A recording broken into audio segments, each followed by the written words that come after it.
romantisme versus realitas itu karena dilatar belakangi sebuah fenomena yang saya lihat seolah-olah di situ saya membaca ada guncangan narasi di balik frase romantisme Orde Baru.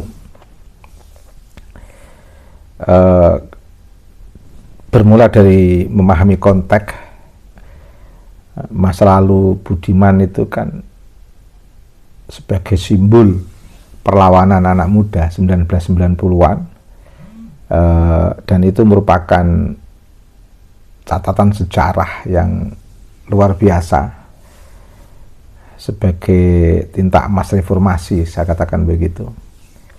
Namun arah politiknya hari ini memicu perdebatan tajam sehingga semacam ada goncangan narasi di balik frase romantisme Orde Baru, istilah saya itu. Ada pertanyaan yang penting menurut saya dalam kajian ini.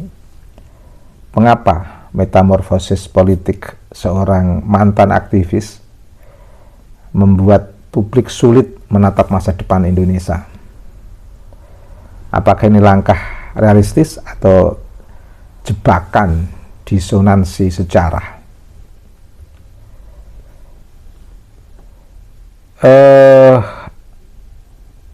Ada sebuah tesis yang bisa kita masukkan dalam pembahasan ini,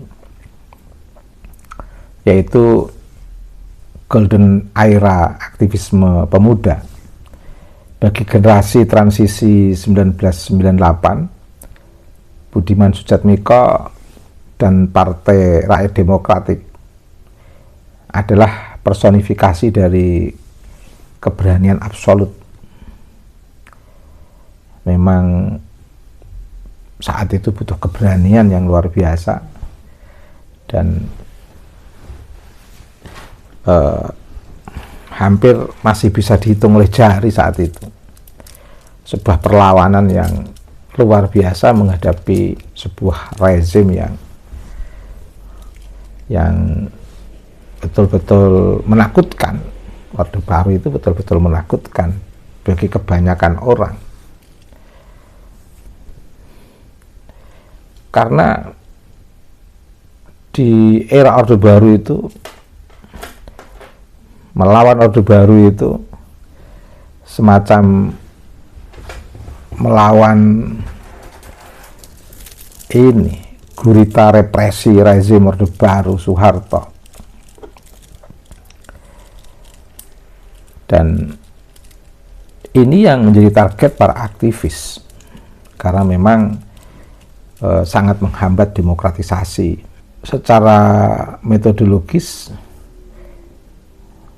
strategik, memang dibutuhkan seorang anak muda yang mampu mengorganisir massa di saat itu untuk menyuarakan hak buruh, tani, serta menawarkan alternatif ideologis yang radikal di tengah ketakutan publik menghadapi rezim yang represif, ya rezim Orde Baru. Sehingga perlawanan itu pasti membutuhkan pengorbanan dan tantangan yang tidak ringan. Bisa terjadi tuduhan yang macam-macam untuk melemahkan gerakan perlawanan terhadap Orde Baru. Karena Budiman Sujatmiko saat itu juga tidak luput dari tuduhan-tuduhan yang untuk sementara waktu merugikan, karena akan muncul image di tengah masyarakat yang tidak baik ketika bahasa kebenaran dalam tanda kutip itu muncul dari seorang penguasa yang sentralistik, memiliki kekuasaan yang sentralistik. Termasuk Budiman Sujatmiko pernah dituduh sebagai dalang peristiwa 27 Juli 1996 yang sering kita kenal dengan kuda tuli. Di era Pak Soeharto dia dihukum vonis 13 tahun misalnya. Dia juga dapat stigma cap kiri yang selalu melekat kuat, tidak peduli latar belakang santri, latar belakang agamis, karena perlawanan terhadap penguasa yang sangat luar biasa sistem kekuasaannya itu, ya akhirnya harus menerima, karena arus utama itu berada dalam sistem kekuasaan. Yang punya sejarah itu kan yang bisa mengendalikan kekuasaan di era saat itu. Beda dengan sekarang ini yang serba teknologi informasi yang luar biasa.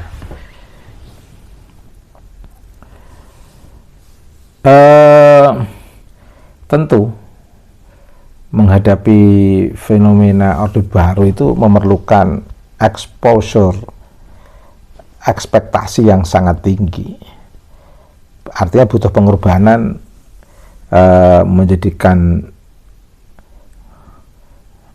diri sebagai tanda kutip jembatan masyarakat menghadapi Orde Baru.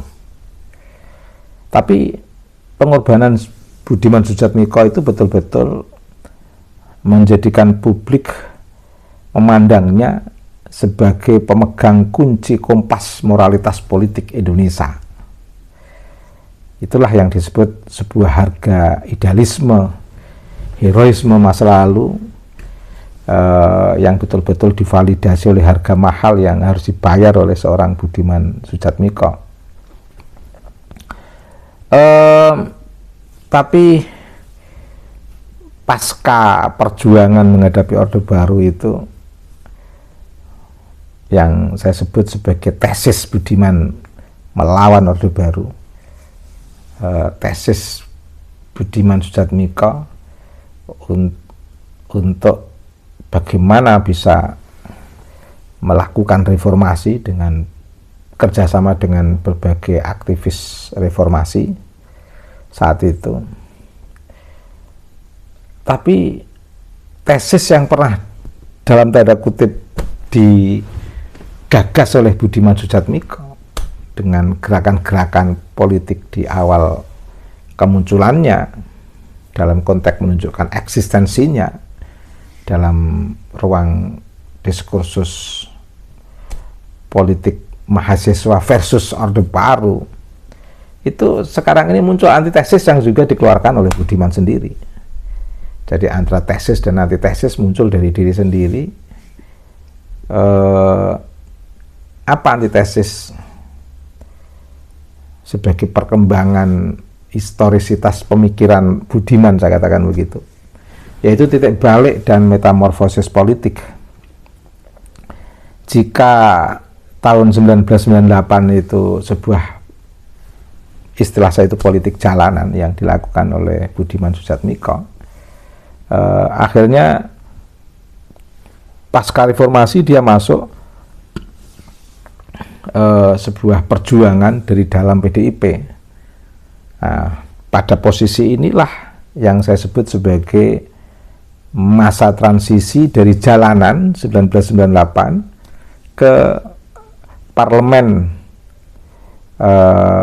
Dalam konteks ini dia masih bisa diterima oleh publik, karena di ruang ini Budiman Sujatmiko itu masih bisa menghasilkan warisan konkret pro akar rumput, sehingga di situ ada undang-undang desa, katakan begitu.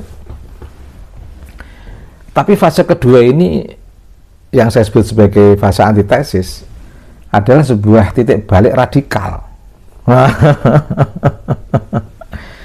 Pergeseran dalam konteks kompas politik menuju kompromi politik yang memicu kekecewaan terdalam loyalis Budiman, termasuk di UGM, katakan begitu, dan para aktivis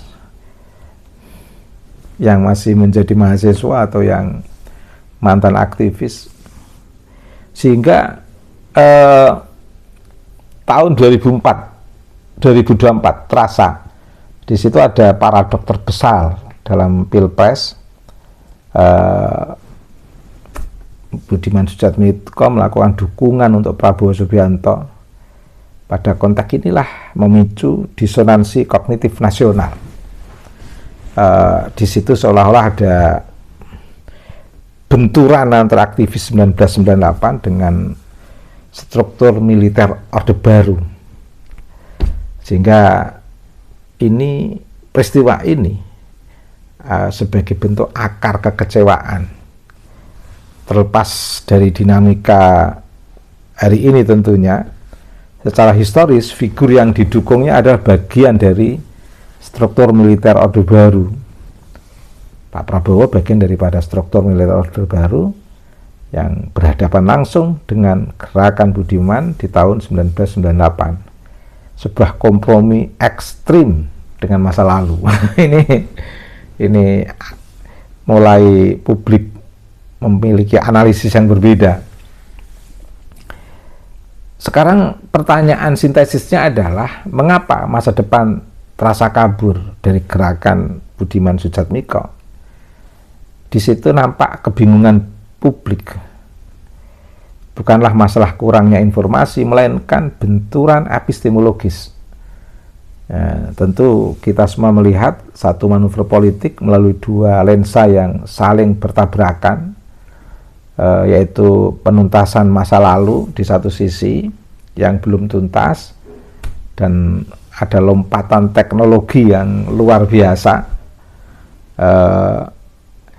Kalau dilihat dari lensa pertama terkait dengan kematian idealisme, di sini saya katakan sebagai bentuk sudut pandang skeptis. Dalam konteks ini kan aktivis mahasiswa, aktivis kemanusiaan dan korban pelanggaran HAM itu masih terus bersuara, khawatir ada sebuah ketakutan terjadinya amnesia sejarah kolektif lah, katakan begitu. Dan ini berdampak terhadap masa depan. Demokrasi, hak asasi manusia, dan keadilan sosial dikompromikan demi stabilitas dan kekuasaan real politik. Masa depan terasa suram karena hilangnya kompas moral masa lalu. Para aktivis bergabung semua di pemerintahan, tidak ada yang jadi oposisi, tidak ada yang menjadi penyeimbang. Ya, nanti akhirnya penyeimbang dari masyarakat langsung.